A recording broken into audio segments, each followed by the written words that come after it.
Okay mga kamatis, mga kaibigan, welcome back to another content. Actually, nagulat ako dito sa news ng News 5 Everywhere. Content creator, babasahin ko lang para lang alam nyo. Content creator, dinimanda ni Apollo Quebuloy dahil umano sa mapanirang video. Okay, so I don't think dedemanda pa lang pero hindi pa dinedemanda kasi etong pinakita nila is a demand letter. And I tried to search kung meron ng lawsuit or kung na-file na yung lawsuit. Hindi pa naman di ba?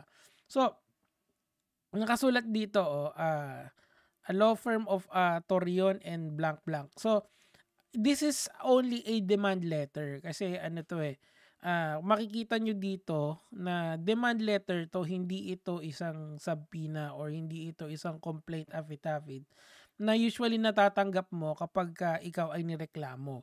So I'm just saying sa inyo na kasi nakatanggap na rin ako ng mga demand letters nung araw nagulat lang ako kasi parang hindi pa naman maybe well, of course yung sila Attorney Torion has the capability to sue Ray William Johnson. I'm not just sure kung saan nila idedemanda. Of course hindi dito sa Pilipinas. Probably they will take a page from the Amber Heard versus Johnny Depp case, 'di ba?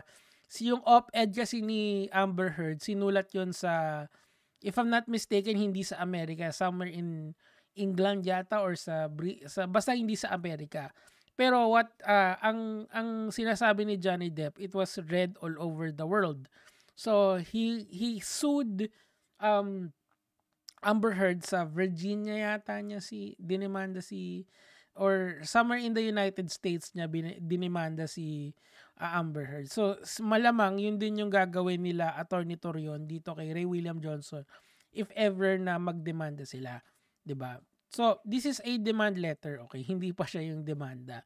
Pero I do think na people like Quebuloy has the capability to do so. Of course, di natin mamaliitin yung capability ni Quebuloy to sue anyone around the world, and they have probably unlimited funds para para magdemanda kung saan man, 'di ba? So nagulat lang ako na ayan teka lang, confidentiality, teka. Okay. Hanapin lang natin dito 'yan. Ayan, this message or legal confidential prohibited. Ano ba yan? Ito, libel demand letter. Ayan libel demand letter. So, meron daw kasing defamatory statements ito. Allegation that Pastor Quebuloy forces church member to solicit donations under coercive conditions. Okay, so ngayon kasi yung pagkukwento kasi ni Ray William Johnson is, well, nagkukwento siya. Wala siyang qualifications pag nagkukwento siya. Halimbawa, ganito, merong kunyari si Mr. X ay may alam ka sa kanya na hindi ka aya-aya, may ginawa siyang crime X, okay? So si Mr. X gumawa siya ng crime X. Kung meron publishing aspect yung gagawin ko or sasabihin ko sa inyo sa video, ang dapat na qualification ko doon sa speech ko is Mr. X is being alleged of doing crime X. Kaso doon sa mga videos ni Ray William Johnson, ang ginagawa niya is nagkukwento siya as if it's a matter of fact, 'di ba? Hindi dapat kasi ganun 'yon kasi nga yung saligang batas kasi sa Amerika at saka dito parehas. And it is said that innocent until proven guilty yan. Okay, so until such a time na bumaba na yung hatol ng korte, Quebuloy will remain innocent until he is proven guilty under the court of law, 'di ba? Ano yan, sa Bill of Rights yan, number 1 yan. No one can be deprived of life, liberty, and property without due process. So kailangan dumaan muna siya sa due process bago mo masabi tong mga to. So ang claim ang argument ni Attorney Torion dito, baseless claims about human trafficking, sex trafficking, and financial exploitation linked to Quebuloy. False assertion regarding inappropriate relationship. Kasi nga these are all allegations pa ng korte ng Pilipinas at saka korte ng Korte ng Pilipinas versus at saka korte kasi 'di ba dalawang state yung or dalawang bansa yung may halos na magkaparehas na allegation kay Kibuloy at saka kay Kibuloy, 'di ba? Pero then again, if since parehas halos tayo ng itsura ng constitution na we are all innocent until proven guilty. So, yun yung ina-argue nila na these are all mere allegations na dapat hindi mo siya pwedeng state as facts. Kailangan i-qualify mo siya as allegations only. Okay. So kung kunyari napapanood nyo, sino ba magaling? Si Umpaville. Si Umpaville kasi yung magaling, and si Mutahar na sa tingin ko talaga magaling sila mag-commentary. Whenever they speak, they always qualify their statements. 'Di ba? Yung mga allegations nila, tapos in my opinion, kina-qualify nila yung sinasabi nila. Kasi importante yun kung gusto nyo mag-commentary. You cannot just accuse anyone of anything. Kasi may repercussions yan. Ngayon, eto nga yun. Kaya naglabas sila ng demand letter si Kibuloy kay Ray William Johnson. Kaso nga lang, ang sagot ni Ray William Johnson ay eto, pakinggan natin.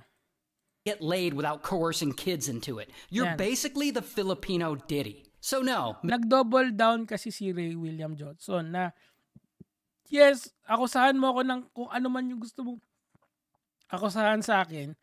Pero nag-double down siya. Ibig sabihin, well, come on.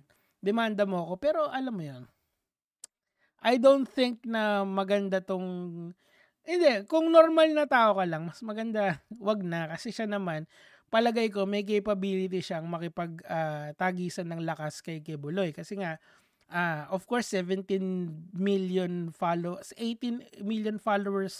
all over the world yan. Malamang sa malamang kayang-kaya niyang tustusan yung demandang sasabihin ni Kibuloy. At saka hindi naman kasi sabi niya dito coercing kids into trafficker. And if you really don't want people calling you a now that it's all gone public, 68 sexual abuse victim who isn't already. First of all, fuck you. Second of all, hindi sabi hindi ko na nagmura pa. Baka ma-demonetize ako. Well, ganito. Sabi niya dito sa video na to, hindi daw makakapunta si Kibuloy sa Amerika kasi nga wanted siya doon. Actually, if magdemanda man siya, tapos kunyari dinemanda ka niya sa Amerika, tapos umakyat yung kaso niya sa korte, it's United States of America versus Ray William Johnson. The same idea dito sa Pilipinas. People of the Philippines versus Ray, kunyari dito lang siya dinemanda, Ray William Johnson. Yung complainant nun could be a witness or not, 'di ba? Ine-explain sa amin yun ng mga lawyers namin na sa GC namin na kapag ikaw ay kapag umakyat na yung kaso mo, it's People of the Philippines versus Mr. X. And si Mr. X na yun, yung si complainant Y, hindi na siya yung kalaban mo, yung People of the Philippines na. And nakadepende na lang yon kung si Y ay gustong maging testigo against kay Mr. X, 'di ba? So I'm just saying sa inyo na ganun yung proseso dito, and wala naman akong nakikitang mali doon sa demands ni Attorney Torion. Karapatan naman nila yan. Di naman natin pwedeng i-assert yan na mali kahit na yung image ni Kibuloy dito sa Pilipinas ay masasabi nating because of the allegations, iba, 'di ba? Iba na. Okay. Some people does not see him in a very positive manner. Pero the allegations are just allegations. Again, I will qualify my statement by saying we are all innocent until proven guilty. Kahit na sobrang hindi mo gusto yung tao, talagang ganun. We have to abide by this. Yan yung nasa ating constitution, 'di ba? Anyway, mga kamatis, mga kaibigan, ultimately, I want to side with Ray William Johnson because of his fight for freedom of speech and expression. But then again, we have to listen to the other side. The other side also has their points and their, kumbaga, meron pa rin silang paglalaban dyan. Tingnan lang natin kung sino yung magiging tama or mali sa huli. Di ba? Malay mo, tumistigo dyan si Kibuloy, di napapunta siya sa Amerika, di ba? Anyway, mga kamatis, mga kaibigan, yun lang naman yung sa akin for today. Good night po, Gege mga lods.